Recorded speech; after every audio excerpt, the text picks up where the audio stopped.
Olá, meus amigos do canal Spook Houses Casas Assombradas, Rodrigo aqui novamente para continuarmos o meu vlog diário a respeito da minha história, minha vida e os meus sustos na minha infância.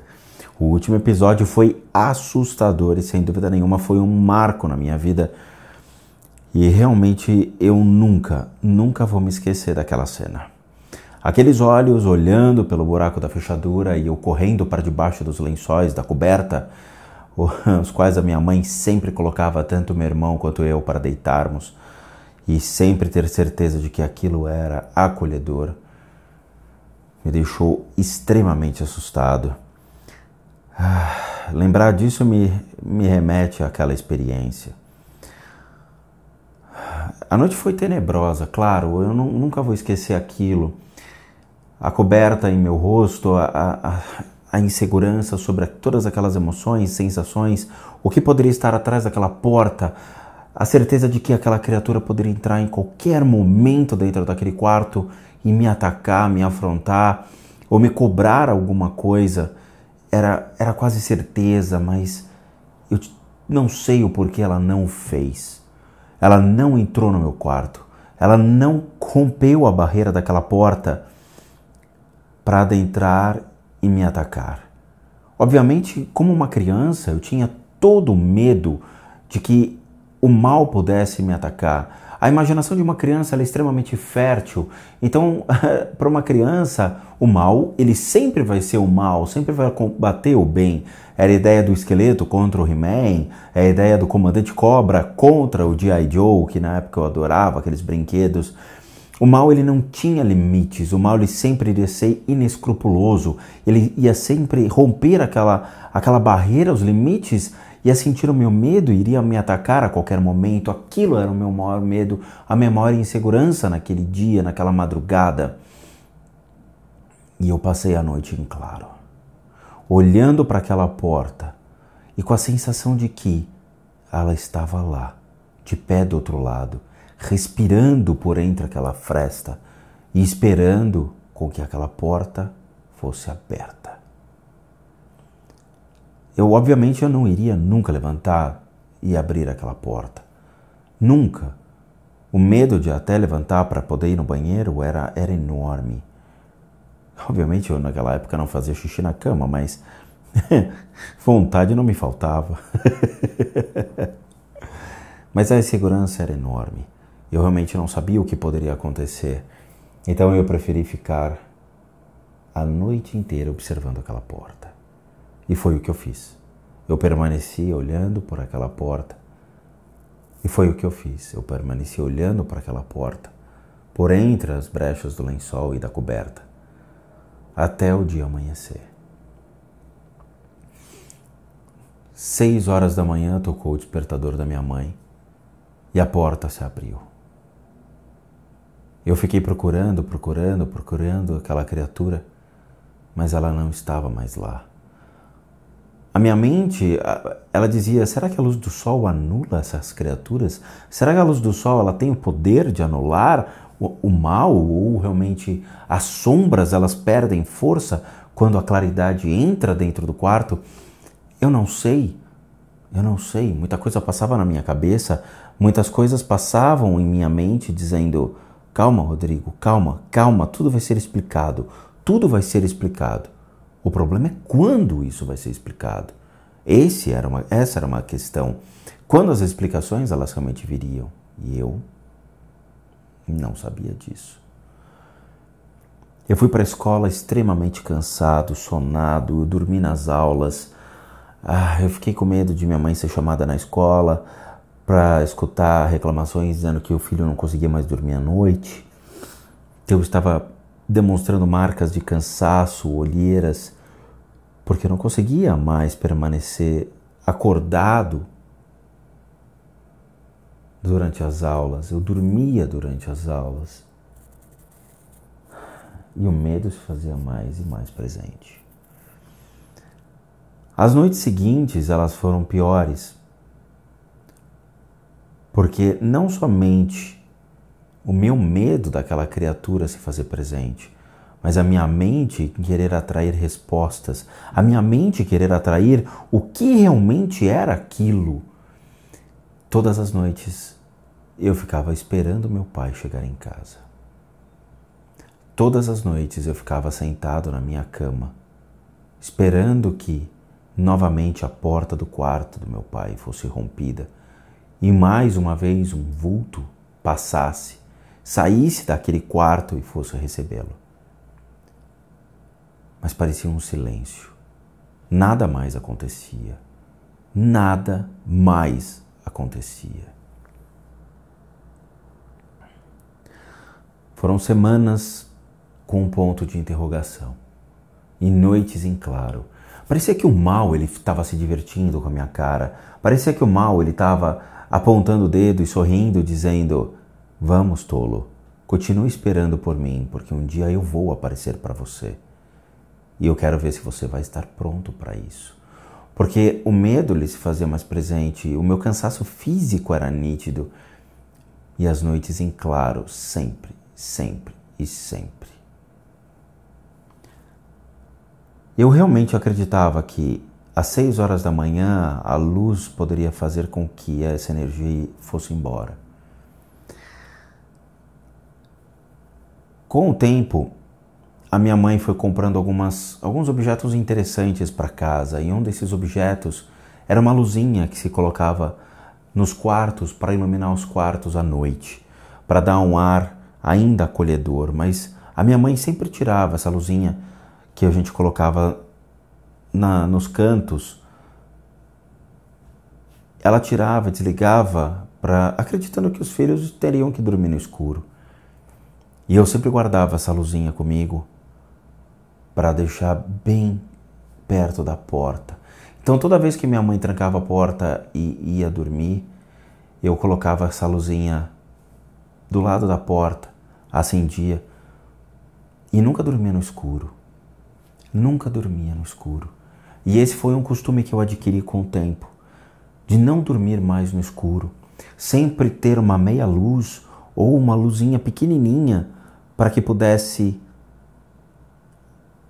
iluminar o quarto e fazer com que os meus olhos pudessem enxergar o que estava por trás daquela escuridão.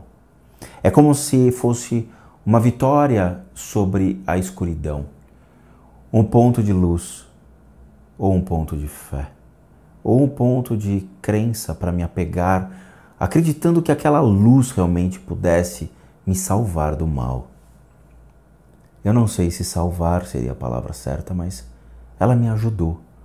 Uma simples luzinha que eu dormia com ela acesa me ajudava a ter certeza do que estava no meu quarto ou que poderia entrar no meu quarto.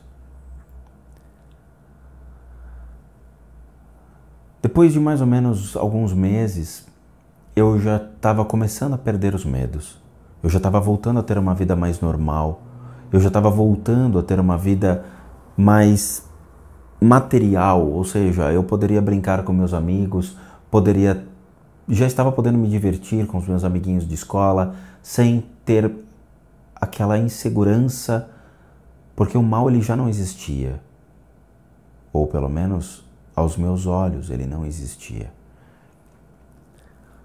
Depois de mais ou menos uns 3, 4 meses, as situações na minha casa começaram a ficar mais complicadas. Eu lembro que quando eu estava com 7, 8 anos, as discussões familiares eram mais intensas. O meu pai, ele sempre discutia por questões de trabalho, sempre buscando dinheiro, sempre buscando dar o melhor aos filhos, melhorar a qualidade de vida, as condições financeiras dentro de casa. Meu pai sempre buscou ter o melhor emprego e ter as melhores possibilidades para gerar riquezas, para colocar os filhos em uma escola boa, em uma faculdade e dar o sustento ao lar. A minha família era tradicionalmente antiga, então a mulher não tinha o porquê trabalhar naquela época. Estamos falando de 1970, 1980, onde obviamente existia uma situação econômica diferente do que existe hoje. Nessa situação econômica, antigamente, no caso a minha mãe, minhas avós, elas eram donas de casa. O papel delas era zelar pela família, zelar pela harmonia de casa. E foi assim que foi feita a minha casa. Foi assim que foi feita a constituição do meu lar. A minha mãe cuidava dos filhos e meu pai cuidava do lado financeiro. E sempre foi isso. A educação do meu pai sempre foi essa: cuidar financeiramente dos filhos. Garantir realmente com que nada faltasse. O problema é, eu estava vendo coisas, eu estava ouvindo coisas, eu não sabia em quem me apoiar, eu não sabia em quem realmente contar as coisas, eu não sabia.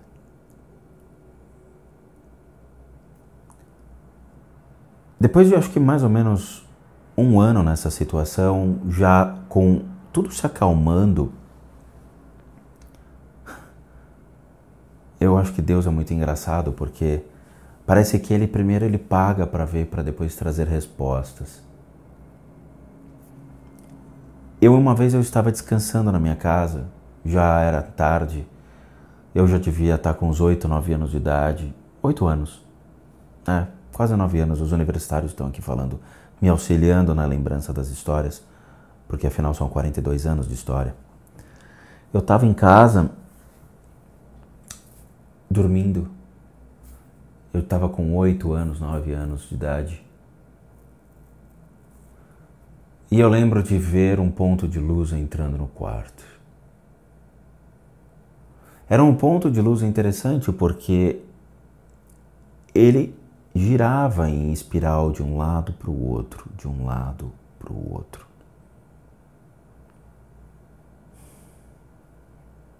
Esse ponto de luz, ele passava por cima do meu irmão e dava voltas pelo quarto. Eu olhava, olhava, olhava.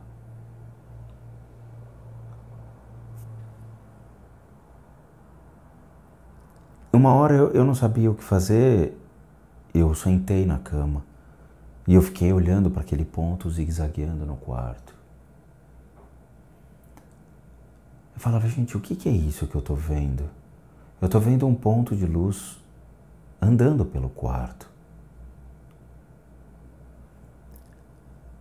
E nessa hora eu comecei a escutar uma voz. Essa voz dizia, ei, venha brincar comigo. Brinque comigo. Eu sou seu amigo. Eu quero ser seu amigo. Eu olhava e falava, isso daqui não é um amigo. O que essa coisa quer? O que essa energia quer de mim?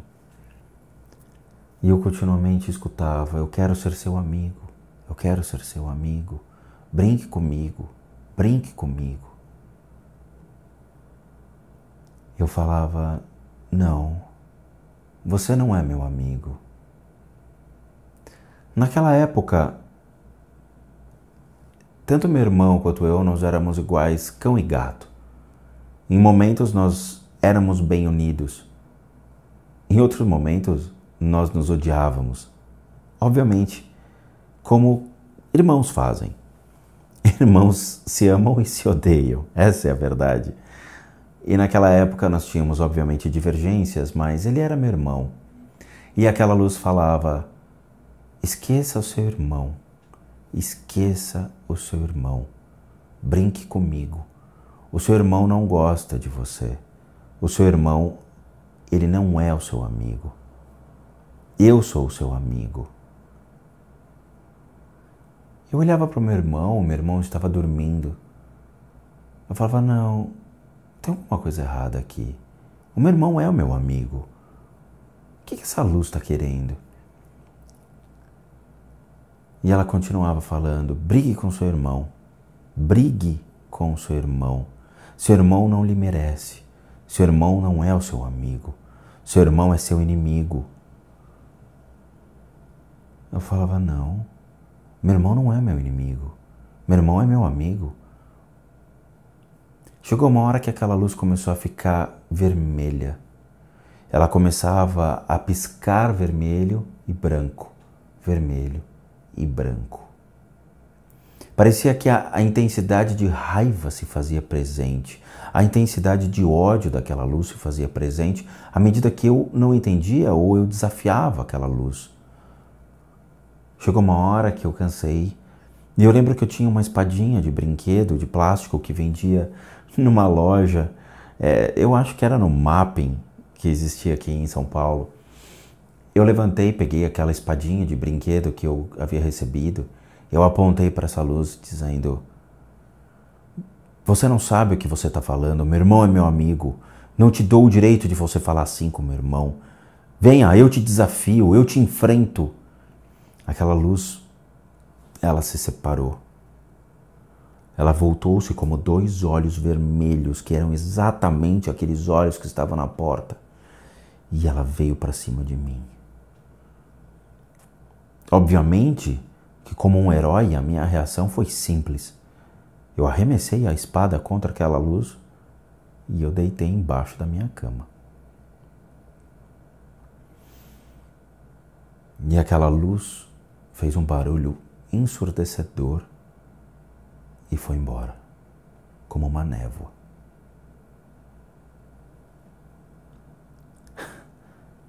Aquela noite, pela primeira vez, eu descobri todos os brinquedos que existiam embaixo da minha cama, porque eu passei a noite embaixo dela. Essa eu lembro. Ela realmente, aquela criatura havia entrado no meu quarto. E era o meu maior medo. Saber que meu inimigo conseguiu romper a barreira que eu acreditava que era a minha maior proteção. Aquele inimigo rompeu a barreira da minha porta do quarto e agora ela se fazia presente, praticamente ao meu lado. E dessa vez ela conhecia meu irmão e conhecia as minhas fraquezas. Eu estava diante de algo que eu nunca havia visto e que poderia realmente me fazer o mal. Bom, meus amigos do canal, essa história é real. Tudo que está sendo passado para vocês nessa playlist é verdade. Nada vai ser criado, nada vai ser mentido e melhor, nada vai ser omitido. Eu vou falar para vocês tudo o que aconteceu comigo e que eu tenho certeza que muitos de vocês ou ouviram ou estão passando por isso. Bom, ainda tem muito o que contar. Espero vê-los então no próximo episódio e bons sustos a todos.